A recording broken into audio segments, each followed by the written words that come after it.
The gravel crunched under tires, a sound I knew like the rhythm of my own heart.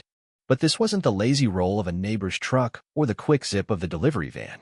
This was sharp, deliberate, the kind of sound that carried a warning. Two car doors slammed in unison, and a hard, flat knock hit my front door, a knock that didn't ask but demanded. I set down my worn copy of Thoreau, patted my old hound Rusty on the head, and stood. Something told me this wasn't a social call. I'm Henry Caldwell, a man who spent 30 years as Chief Judge of Lincoln County, Tennessee. My 200-acre ranch, Willow Creek, was my late wife Clara's dreamless sanctuary of rolling fields and ancient sycamores where we could escape the world's noise. After her passing, I'd come here on sabbatical, seeking solace after a grueling embezzlement case that drained my soul. But as I opened the door, I saw trouble. Two young deputies, their badges gleaming, and behind them, Evelyn Harper, president of the Maple Grove Homeowners Association. Her arms were crossed, a smug grin curling her lips like she'd already won. "Henry Caldwell?" the shorter deputy asked, glancing at his notepad. I nodded, keeping my voice steady, a skill honed from decades on the bench. "We've got a complaint about an unauthorized occupant," he said. "You're trespassing." Evelyn's grin widened. "Tell him." "Officers," she cut in, her voice like a blade. "This squatter's time is up. The HOA demands his removal." The word squatter was a slap, meant to strip me of my home, my dignity. I leaned against the doorframe, unruffled. "Trespassing, you say?" The deputy shifted, unprepared for my calm. Evelyn, though, pressed forward, oblivious to the storm she was brewing. She didn't know who I was, but she was about to find out. 6 months earlier, I'd left the courthouse behind, burned out from a case that exposed corporate greed at its ugliest. Willow Creek was my refuge, where Clara's memory lived in every corner, especially in her beloved lavender bushes, their purple blooms a testament to her gentle spirit. I spent my days fixing fences, tending her garden, and reading her old novels, Rusty always at my side. The quiet healed me, until Evelyn Harper's letter arrived. It was on fancy stationery, dripping with arrogance, listing violations like my lavender bushes being non-compliant with HOA standards. My ranch, like others in this valley, was exempt from their rules, a fact sealed in my deed. I wrote back, citing the county ordinance that placed my land beyond their reach, and closed the matter. Or so I thought. Evelyn didn't stop.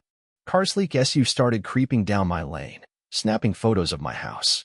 Her letters grew hostile, claiming my barn was a visual blight, or my driveway's just a health hazard. Then came the drone, buzzing over my yard, its camera glaring down like an unblinking eye. I didn't shout or wave my fist.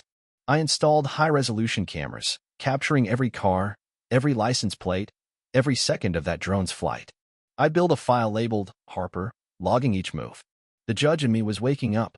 She crossed a line when a fraudulent lien hit my property, a $12,000 claim from a fake landscaping company, signed by Evelyn as my agent. It was a felony, a desperate attempt to tangle me in legal knots. I sent the document to my lawyer, Frank, a sharp old friend who cursed when he saw it. "This is fraud, Henry," he said. "We can nail her now." I told him to wait. A good prosecutor builds an airtight case, and I wasn't done collecting evidence. Then came the day I returned from town to find Clara's lavender bushes hacked to pieces, their stems splintered, petals crushed into the dirt. It wasn't weather or wildlife, it was vandalism, deliberate and cruel. My security footage showed Evelyn's son, Tyler, wielding loppers with a vicious grin, tearing through the bushes like they were nothing. That was the moment I stopped observing. The chief judge took over. I called Frank. "She's gone too far," I said, my voice cold as stone. "File a civil suit against Evelyn, Tyler, and the HOA. Include a clause requesting a criminal investigation for fraud, conspiracy, and harassment." Frank whistled. "This is war, Henry." I nodded, though he couldn't see. "Exactly. She'll panic and make a mistake. Let's be ready." I knew Evelyn's type of narcissist who wield power like a club. Faced with a real threat, she'd lash out, and she did. That afternoon, the deputies arrived, spurred by her 911 call claiming I was a violent squatter. She stood on my porch, triumphant, as the young officers repeated her lies. But when Sheriff Tom Bradley, a man I'd known for 15 years, pulled up, the air shifted. Tom stepped out, his eyes locking onto mine. His face paled. "Judge Caldwell," he said, his voice a mix of shock and respect. The deputies froze, confusion etching their faces. Evelyn scoffed. Judge? His name's Caldwell. He's a trespasser. But Tom ignored her, his gaze never leaving mine. I stepped forward, my voice low but commanding. Sheriff, Ms. Harper has accused me of trespassing and aggression. She's demanded my removal. I want her statement recorded every word for the felony charges of false reporting, fraud, and perjury I'll oversee. The words landed like a gavel. Evelyn's smirk vanished, her face turning ashen as the truth hit. She tried to evict the county's chief judge.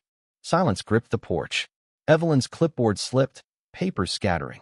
Tom turned to her, his voice steel. Ms. Harper, hands behind your back.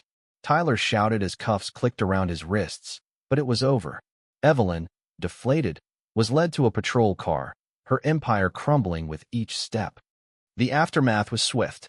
My evidence logs, videos, the fake lean-fueled estate investigation. Evelyn pleaded guilty to fraud and false reporting, her real estate career ruined. Tyler was convicted of vandalism. The Maple Grove HOA collapsed under a class action lawsuit from residents she'd bullied. My neighbors, once wary, rallied around me. Old Man Jenkins and his daughter helped replant Clara's lavender, and others brought casseroles, their apologies quiet but sincere. 3 months later, I sat on my porch, Rusty dozing at my feet. The lavender bloomed again, its scent filling the air. Tom stopped by, off duty, with a thermos of coffee. We sat in silence, watching the sunset paint the hills gold. Clara was right, I said. This place is untouchable not because it's hidden, but because it's worth fighting for. Justice isn't just in courtrooms. It's in the resilience of a garden, the loyalty of a dog, and the heart of a man defending his home. Evelyn Harper learned that the hard way. But her story raises questions. How far would you go to protect what's yours? When does authority become abuse? Share your thoughts below. Have you faced injustice or bullying in your life? Take a stand. Let's hear your voice.